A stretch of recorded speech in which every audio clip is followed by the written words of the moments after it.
Gamamaru. Leading all the powerful creatures of Mount Myoboku is Gamamaru, the great toad sage. Being the leader of one of the 3 sage regions, he holds some of the biggest secrets in the entire shinobi world. Gamamaru is old. Like, really old. He was around even before Ōtsutsuki Kaguya touched down on Earth. Because of this ridiculous lifespan, Gamamaru is basically a walking, talking history book, witnessing every major event in the ninja world from the very beginning. He literally watched chakra go from being some weird, unknown energy to the foundation of shinobi society. He saw the rise of ninja villages, the bloody shinobi wars, and then the birth of Naruto's generation. Gamamaru played a major role in key moments of the ninja world. Over 1,000 years before Naruto's time, when Kaguya Ōtsutsuki ruled with the infinite Tsukuyomi, Gamamaru secretly approached Hagoromo and Hamura. He revealed the dark truth about their mother and the God Tree, which was draining the world's energy. Not only that, Gamamaru directly trained the Ōtsutsuki brothers in Senjutsu, the art of using natural energy, which later became one of the strongest techniques in the ninja world. He gave them the tools to challenge a god. In one of the most crucial moments in history, Gamamaru handed Hagoromo a special seal tag, the result of centuries of research by the sage toads. This little piece of magic helped Hagoromo snap Hamura out of Kaguya's brainwashing. And let's not forget, Gamamaru is the greatest prophet in ninja history. He has a mystical crystal ball that lets him track anyone as long as he knows their chakra. And with it, he doesn't just see the present, he catches glimpses of the future. Basically, Gamamaru has a built-in shinobi-grade CCTV system that lets him monitor the entire world without ever leaving Mount Myoboku. He was the one who prophesied to Hagoromo about a mischievous, blue-eyed boy, clearly referring to Naruto, who would one day change the ninja world. To Jiraiya, he predicted that the guy would grow into a legendary shinobi and also a top-tier perv, let's be real, and that he would train a student destined to end the endless cycle of hatred that had plagued the world for centuries. Through Gamamaru, Kishimoto created a side character that silently shaped the entire Naruto storyline. From training the Sage of Six Paths to foreseeing Naruto's rise, to establishing the Senjutsu tradition later passed down to Jiraiya and Naruto. All roads lead back to this seemingly harmless old toad. Turns out, Gamamaru was pulling the strings from behind the scenes for over 1,000 years, the ultimate mastermind of the shinobi world and the true guardian of Mount Myoboku's wisdom. If you've made this far, I want to thank you all for helping us reach 4,000 subscribers at the moment. We really appreciate your support of our channel.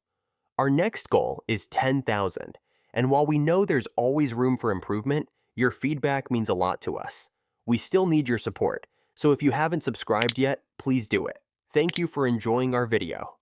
Now, prepare your chakra and follow us. Fukasaku. If Gamamaru is the ancient and mystical soul of Mount Myoboku, then Fukasaku is its beating heart and guiding hand. Fukasaku is one of the 2 great sage toads of Mount Myoboku. With over 800 years of experience, he and his wife, Shima, are symbols of wisdom and power that have stood the test of time. They've watched countless ninja generations rise and fall, accumulating knowledge that few beings in the Naruto world could ever match. He was the mentor of Jiraiya and Naruto. Let's be real, without Fukasaku, there wouldn't be a Senjutsu master Jiraiya, and Naruto wouldn't have perfected Sage Mode in time to take down Pain. Training in Senjutsu isn't like learning an ordinary jutsu. It's an ancient, dangerous art that requires both skill and insane patience. Fukasaku guided Jiraiya through the brutal learning curve, helping him tap into nature energy. Sure, Jiraiya never fully mastered Sage Mode, but even an imperfect Sage Mode made him one of the strongest ninjas alive. With Naruto, though, the challenge was next level. Unlike Jiraiya, who had sharp instincts and years of experience, Naruto was impatient, hyperactive, and way too restless to sit still. But with 8 centuries of teaching wisdom, Fukasaku saw the hidden potential in this unpredictable ball of energy. He crafted a special training method that played to Naruto's strengths. Yep, shadow clones again, allowing him to master in weeks what took Jiraiya years. Fukasaku's real strength, of course, is perfect mastery of Senjutsu. He can absorb and balance natural energy with insane precision and speed. This lets him pull off some straight-up ridiculous feats, like lifting massive boulders way bigger than himself, or better yet, yeeting Gamabunta, a literal giant toad, across the battlefield. Besides, Fukasaku's also a beast when it comes to ninjutsu. In the anime, we see him using water release to fire high-pressure blasts strong enough to slice through one of Pain's summoned creatures. He's also skilled in wind release, and when he teams up with Shima and Jiraiya, they can whip up powerful gusts capable of knocking back even the toughest opponents. Still, his most impressive ability? Sound-based genjutsu. Yeah, while most genjutsu in Naruto rely on visuals, Fukasaku and Shima's demonic illusion, Toad Confrontation, chant works through sound, making it extremely rare and ridiculously hard to counter. This technique was so powerful that it almost took down 3 of Pain's bodies at once. Beyond his combat skills, Fukasaku is also a brilliant strategist. He was one of the first to figure out the weaknesses in Pain's Rinnegan abilities. While even Konoha's top-tier geniuses were still scrambling to understand how Pain's 6 paths worked, Fukasaku had already pieced together the mechanics and limitations, giving Naruto the crucial intel he needed to pull off his victory. Shima.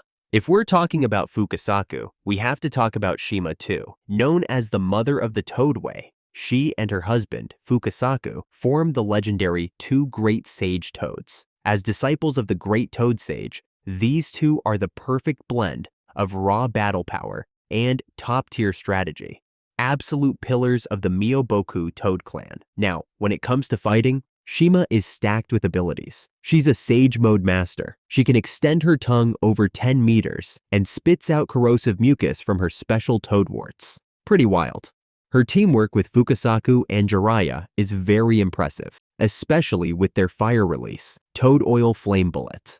And of course, she's also one half of the terrifyingly powerful demonic illusion, Toad Confrontation Chant, a genjutsu strong enough to stun even Rinnegan users. Especially, she single-handedly summoned an entire army of toads, Gamabunta, Gamahiro, Gamaken, Fukasaku, Gamakichi, and even Naruto, straight into Konoha's battlefield during Pain's invasion. Let that sink in. A whole squad of high-level summons, all at once. Honestly, without Shima's guidance and backup, Naruto's fight against Pain would have been way rougher. Gamma. Gamma is actually the first named Toad in the entire series, and if you don't remember his debut moment, well, he straight up smacked Ebisu with his tongue for interrupting Jiraiya while he was, doing research for his Icha Icha Paradise series at the hot springs. Right off the bat, that tells us a few things about Gamma. 1. He's got some serious taijutsu skills. 2. His tongue is a lethal weapon. He even wears a special armor set, and once blocked an attack from Kisame Hoshigaki, the Ōtsutsuki member known as the Tailless-Tailed Beast. That says something actually. Speaking of Ōtsutsuki, remember that moment when Kisame was about to cut off Naruto's hand to stop him from using jutsu? Jiraiya summoned Gamma as a shield to protect his student. Quite interesting that, in a world where almost every summon talks, this guy is all about that strong, silent warrior energy. He doesn't say much. That's why fans often see him as the ultimate real man. Quiet, powerful, and always ready to throw down when needed. Basically, Jiraiya's personal bodyguard through and through. Oh, and fun fact, he's the one who held the sacred summoning contract, making him Naruto's very first link to the toads of Mount Myoboku. Gamabunta. Gamabunta, aka Bunta for short, is the chief toad of Mount Myoboku. And I'm not just talking about his rank. This guy is massive, smokes a pipe like a seasoned warrior, and carries himself with a swagger that says, yeah, I'm strong, and I know that. His first appearance was absolute chaos. Naruto accidentally summoned him while training, and Bunta was not amused. Imagine being a giant legendary toad, minding your own business, and suddenly stuck babysitting some loudmouth kid. Yeah, I'd be grumpy too. This toad is a legend. He's been in some of the biggest fights in the series. Minato summoned him to take on the Ninetales during the Konoha attack. Bunta literally sat on Kurama, using his sheer size to pin the beast down. Of course, even he admitted he couldn't hold the Biju forever. But admit it? That's still wild. And this isn't a one-time thing.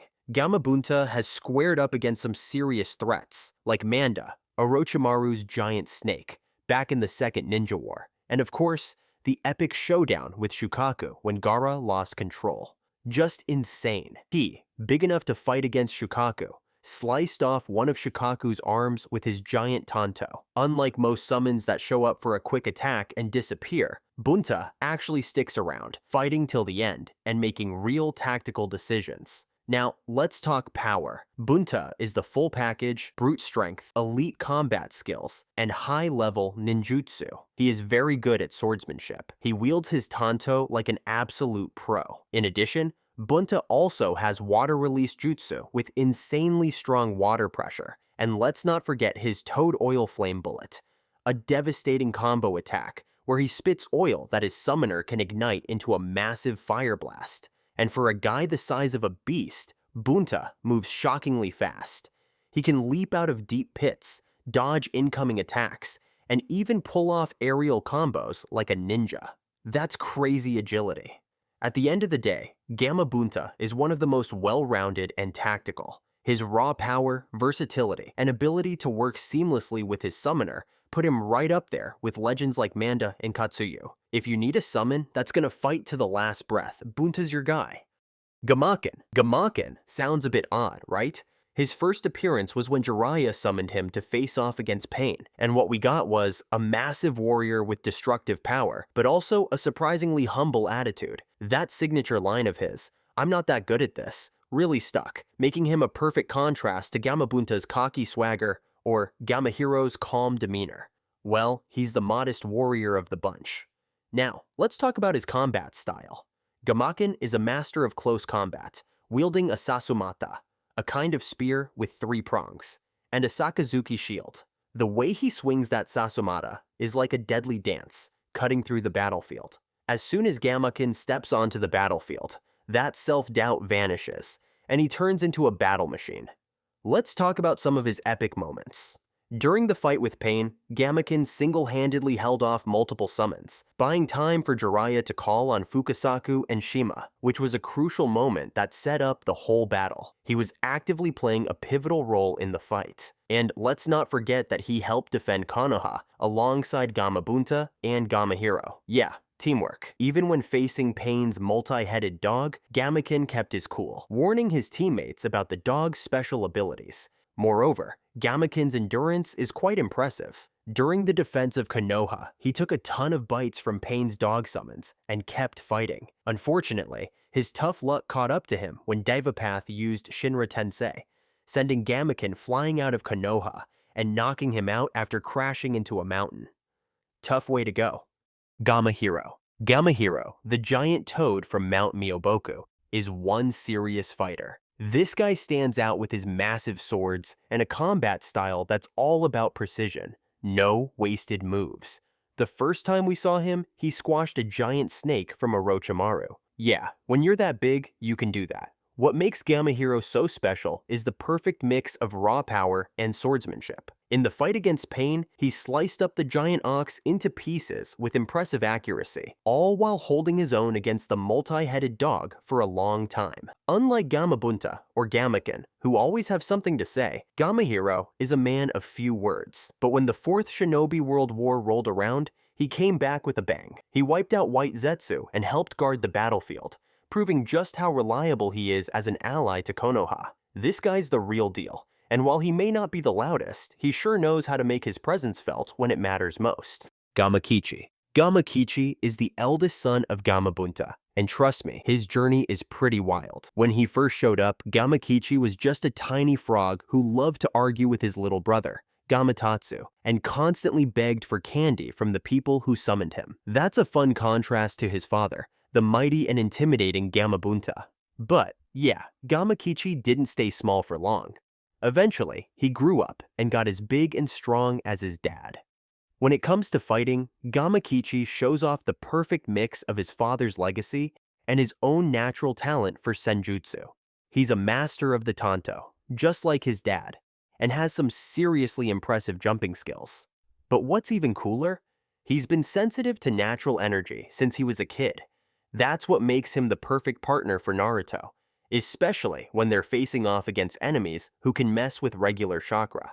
Gamakichi's big moment came during the Fourth Ninja War when Naruto summoned him to face the Ten Tails. From the little frog always in his father's shadow, Gamakichi became a full-blown warrior, standing tall beside Naruto on one of the most brutal battlefields. One of his most important contributions was the starch syrup gun, enhanced by Senjutsu, when he attacked Obito. That attack was cool, and more importantly, it helped Naruto and Tobirama find Obito's weakness to Senjutsu, which was really a game-changer. Compared to other toads like the serious Gamabunta or the self-doubting Gamaken, Gamakichi brings a youthful energy and an optimistic spirit to the table. He's not afraid to joke around even in the middle of tough situations, but when it's time to get serious, he knows what's up. He's like the new generation of Myoboku, ready to carry on the legacy of those who came before him and take it even further. Gamatama. Gamatama is probably one of the most overlooked characters in the world of Naruto. Yeah, he barely shows up. Gamatama is actually a tadpole that hasn't quite grown into a full-fledged toad yet. Since he's still so small, he doesn't have the ability to fight. So instead, he takes on the role of a name registration clerk. Basically, a secretary who manages the list of residents at Mount Myoboku. Yep, even in a world filled with powerful ninjas and mythical creatures, the toads have their own system of organization. Gamatama's job is all about keeping things in order. Pretty interesting. So even the smallest beings in the Naruto world have their own place and responsibility. Gamatama is a subtle yet important representation of the growth process of the toads in Myoboku. While most of the other toads we see are all big and battle-ready, Gamatama gives us a peek into the development stage of the toads and how they slowly evolve and get assigned different tasks as they grow. Gamatatsu. Gamatatsu is the other son of the mighty Gamabunta, and he's got this adorable goofy face that just screams, "I'm not the sharpest tool in the shed." He debuted during the intense battle against Orochimaru. Now, unlike his father, Gamabunta, who's all big, badass, and ready to crush anything in his path, or his older brother, Gamakichi, who's a bit more grown up and serious, Gamatatsu comes in with a clueless, almost comical face, completely unaware of the high-stakes situation around him. While in the manga, Gamatatsu only has a brief appearance. The anime expanded his character quite a bit, especially in the filler episodes. He's got some solid teamwork potential, especially when paired with Naruto, showcasing some cool combo techniques like wind release, toad oil bullet, and wind release, toad gun. When you compare Gamatatsu to Gamabunta, who usually fights alone with his overwhelming strength, or Gamakichi, who gradually evolves into an independent fighter, Gamatatsu shines through his ability to support and coordinate attacks. Gerotora. Gerotora is a toad from Mount Myoboku with a very unique role. Gerotora is essentially a living safe responsible for guarding the key to the Nine-Tails seal. Yeah, this little guy's got some serious security duties. This toad is very special. Well, instead of just being your average toad, he can expand into a scroll that holds complex sealing formulas. Pretty cool. While most shinobi are all about boosting their combat skills, Gerotora represents the other side of ninjutsu, preserving and passing on secrets. Gerotora's journey is connected to 3 important generations of Konoha. It starts with Minato Namikaze, who entrusted the 8 trigram seal key to him in his final moments, then to Jiraiya, who temporarily took on the responsibility, and finally to Naruto, who becomes the official heir. It's like a passing of the torch through the ages. But when Great Toad Sage wanted to give Naruto the key, Gerotora strongly opposed, doubting whether the boy could control it. It's a reflection of Gerotora's personality. Not a fighter, but definitely principled. He's willing to stand up to even the most respected figures of Mount Myoboku. This little reluctance led to a funny but meaningful moment when Fukasaku had to literally kick Gerotora in the belly to get him to cooperate with Naruto. Kosuke. Kosuke. Yep, he's the messenger from Mount Myoboku. Kinda like the communication guy in the world of ninja. Pretty important role indeed. Not much is known about him, but what we do know is that Kosuke's speed is top tier, matching some of the best ninjas out there. And on top of that, he's got some serious stamina, allowing him to travel long distances without breaking a sweat. This toad is basically the link between Konoha and Naruto, who's out training on Mount Myoboku. He's the living connection that keeps the flow of info going, crucial for keeping things running smoothly. Now, here's the twist. When Konoha was in ruins, Kosuke was supposed to be the one to deliver the news and call Naruto back to save the day. But Danzo Shimura, in a cold-blooded move to prevent Naruto from falling into Akatsuki's hands, had Kosuke killed. Gamamaru is the elite toad from Mount Myoboku. He doesn't get much screen time, but trust me, he's a key player in the fight against pain. He was the messenger. So when Fukasaku realized Konoha was under attack, he quickly sent Gamamaru on a mission to alert Shima and get the Toad Army to Konoha. Thanks to Gamamaru's speed and accuracy, Naruto and the Toads, Gamabunta, Gamaken, and Gamahiro, arrived just in time to help. If they were even a little bit late, Konoha would have been in huge trouble against Pain's assault. Long story short, Gamaden's lightning-fast movements and spot-on message delivery played a huge role in Konoha's victory over Pain. Alright, that's it for today. Thanks for watching, and we'll see you next time.